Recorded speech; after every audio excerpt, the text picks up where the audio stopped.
Bonsoir, nous allons donc faire l'analyse du CAC 40 du 9 septembre 2020.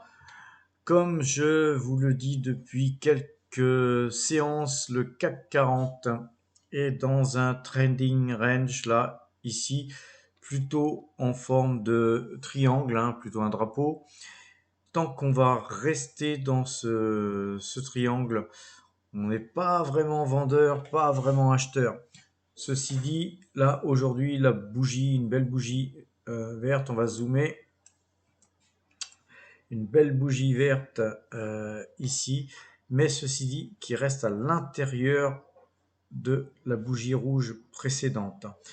Donc, a priori, une belle bougie, néanmoins, on voit que Directional Index Mouvement là, ici, reste vendeur.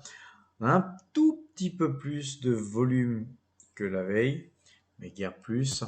Et on a le parabolique SAR qui reste acheteur. Donc on a deux indices contradictoires qui sont le Directional Index Mouvement et le parabolique SAR en contradiction.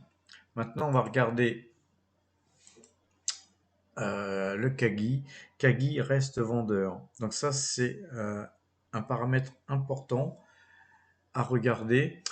Mais comme je vous l'ai dit depuis une bonne petite semaine, là, dans tous ces mouvements, qu'on soit acheteur ou vendeur, à un moment donné, on a toujours pu s'en sortir avec des gains. Et si on regarde, en fait, je vais tracer ici sur une autre couleur, on va peut-être mettre, je sais pas, du jaune. On va voir ici sur, peut-être un peu plus haut, on va se mettre ici. Voilà. Vous voyez que, en fait, ça, c'est un petit peu le turning point. À chaque fois, paf, paf, paf, on est au-dessus, en dessous, au-dessus, en dessous. Et on ne fait que rester, en fait, dans cette zone-là. Et donc, en conséquence, entre cette ligne au-dessus du triangle supérieur et celle du triangle inférieur. Si jamais on venait à casser cette ligne, quand on zoome, on voit que finalement ce range est très fin. Si on fait une analyse sur le plus long terme, on voit vraiment bien ce triangle. Si on le casse vers le haut, il est quasiment certain qu'on va aller sur des zones beaucoup plus hautes, sur du genre 5478 qui est ce point-là.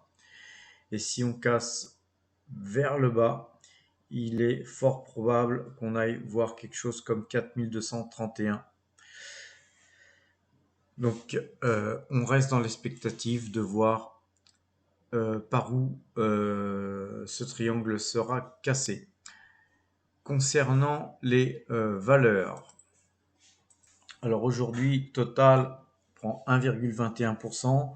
Moi, j'avais acheté des totals sur 33 quand on a fait 32, je sais plus combien, 32,05 ou quelque chose comme ça. J'en ai repris une petite ligne. Aujourd'hui, ça rebondit. Bon, si ça remonte, on verra. Mais si jamais cette valeur était amenée à descendre sur du 31, je reprendrai une petite ligne. En fait, toutes les baisses d'1 euro, ma technique là, ça va être de ramasser un petit peu comme j'ai fait pendant. On va regarder le graphique de cette valeur d'ailleurs. Donc un petit peu comme j'avais fait pendant toute la baisse durant la baisse Covid, que je vais appeler la baisse Covid.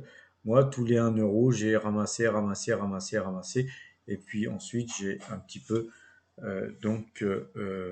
rendu un peu des titres dans cette hausse.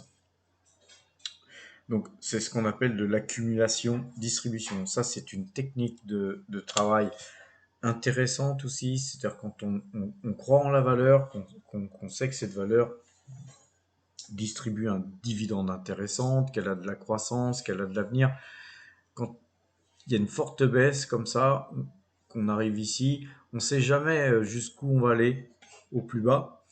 Et donc à partir d'un certain niveau, quand la valeur, par exemple là, distribue sur ces niveaux-là, distribuait du pratiquement 10% de rendement, bah, tous les 1 euro, moi j'en avais pris tous les 1 euro, au bout d'un moment ça fait un paquet de titres, c'est sûr.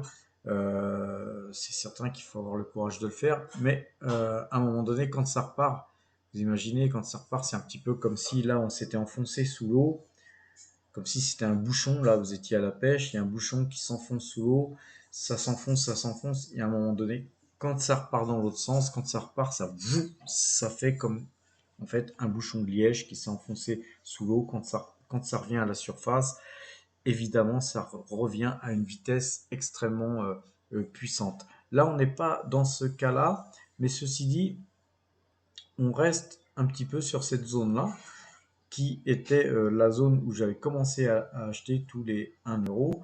Et là, il n'est pas impossible que, vu la baisse du pétrole et tous les problèmes économiques qu'il y a, que cette valeur se mette à baisser à peu près de cette manière-là, par exemple, ou même peut-être un peu moins pentu, mais il suffit de ramasser, et puis quand la remontée sera, eh ben, on redistribuera. Donc, dans une période comme celle-là, on accumule, dans une période comme ça, on distribue. Là, aujourd'hui, sur Total, on est fondamentalement vendeur. On voit qu'on a ici avec Parabolic SAR, c'est vendeur. On voit que c'est vendeur depuis à peu près ici, c'est-à-dire depuis 1, 2, 3, 4, 5 jours en fait. Le Directional Index Mouvement est vendeur. Quand on regarde la figure, la moyenne de 12 est vendeuse. On a une figure qui n'inspire pas trop à l'achat. Par contre, à contrario, c'est un titre qui verse un généreux dividende, qui investit, qui continue d'investir dans l'avenir, notamment dans d'autres choses que le pétrole, notamment les panneaux solaires. C'est une société qui a pris le virage énergétique. C'est une société qui vend de l'électricité, c'est une société qui est dans les batteries. Vous allez voir que dans les prochaines années, le stockage de l'énergie va jouer une très grosse importance, ne serait-ce que pour les voitures, les trottinettes, les vélos électriques, etc. Donc le stockage d'énergie, c'est quelque chose, et même d'ailleurs dans le domaine de l'habitat. Donc une société complètement atypique, puisqu'elle elle n'est plus pétrolière, elle est plutôt d'ailleurs gazière. Je vous encourage à l'acheter à chaque baisse si vous en avez les moyens, sans quoi prenez des lignes plus petites et à des niveaux peut-être plus bas, mais c'est une très bonne valeur de rendement qui va d'ailleurs verser son dividende en fin de mois. Donc voilà pour Total. On va les prendre dans l'ordre. Ça, c'est l'ordre en fait des valeurs que j'affectionne particulièrement, et par rapport au poids que ces valeurs représentent dans mon portefeuille. Donc aujourd'hui, Total fait partie de ma plus grosse ligne. Ensuite, on a Coca-Cola, BlackRock, AXA, LDC, Berkshire, GTT, Rubis, et ainsi de suite. Et plus on descend et qu'on arrive sur du Rubis, après, c'est vraiment des toutes petites lignes insignifiantes qui composent mon portefeuille, mais qui sont là peut-être pour être amenées à s'étoffer. Donc, Coca-Cola aujourd'hui plus 0,76, elle reste toujours au-dessus de 50 $. Moi, je vous conseille de la conserver si vous avez suivi mes conseils d'achat. BlackRock, c'est la même chose. Elle était à 600, elle est tombée à 560, mais c'est une excellente valeur. On peut la conserver. AXA prend 2,87%. Alors là, pour le coup, c'est aussi une excellente valeur qu'on peut conserver et même acheter à ce prix-là. LDC baisse un peu, bien sûr, puisque le marché monte aujourd'hui, elle baisse. Elle est souvent contrarienne, cette valeur par rapport au CAC. Elle sert pratiquement de valeur refuge quand le CAC baisse. il baisse beaucoup surtout.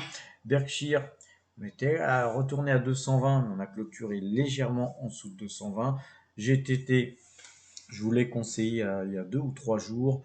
C'est pareil, je vous l'ai conseillé à 80 euros, je crois, elle est à 84. On conserve, surtout ça, même on peut renforcer, mais surtout on conserve si on a acheté.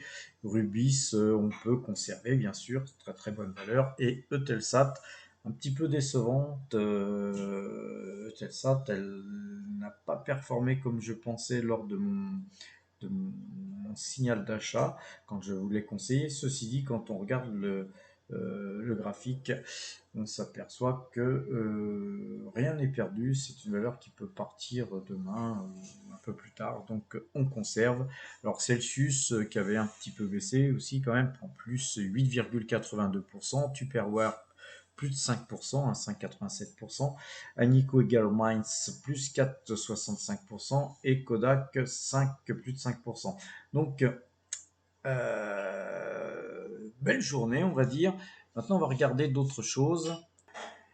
D'autres choses intéressantes, c'est qu'on s'aperçoit que le marché américain, évidemment, je vous l'avais dit, se reprend tranquillement. Donc on a quand même des belles hausses sur Mondelez International à plus 1,97%. Mais surtout, on s'aperçoit que les valeurs qui avaient beaucoup entraîné à la baisse les marchés, comme Tesla, eh bien Tesla se prend aujourd'hui une belle hausse de 10,92%. Donc je vous l'avais dit, les gens qui ont vendu du Tesla, enfin qui avaient acheté du Tesla avant le split, aujourd'hui, en fait, quand ils l'ont vendu en prenant leurs bénéfices, ces gens-là, ils ont contribué à faire s'écraser le marché, parce que quand tout le monde prend ses bénéfices en même temps, c'est ce qui s'est passé. Donc Tesla avait perdu près de 40%. Et puis aujourd'hui, effectivement, il y a un nouvel attrait sur la valeur. Mais pas seulement sur Tesla. On regarde que Microsoft, Apple sont pas en reste. Les valeurs qui ont été massacrées ces derniers jours ont remonté d'au moins 4 ou 5%, ce qui prouve que ces valeurs sont résilientes et que quand il y a des fortes baisses sur ces valeurs, ça vaut le coup de se replacer dessus. Ceci dit, il n'y a pas encore vraiment de signaux vraiment forts, donc moi personnellement, je reste à l'écart de ces valeurs pour l'instant. Voilà, donc en tout cas, le CAC reste vendeur techniquement. Je vous encourage à faire attention à la sortie de triangle, par le haut ou par le bas, et c'est là qu'on va vraiment prendre des positions. En attendant, je vous souhaite une bonne soirée et à demain.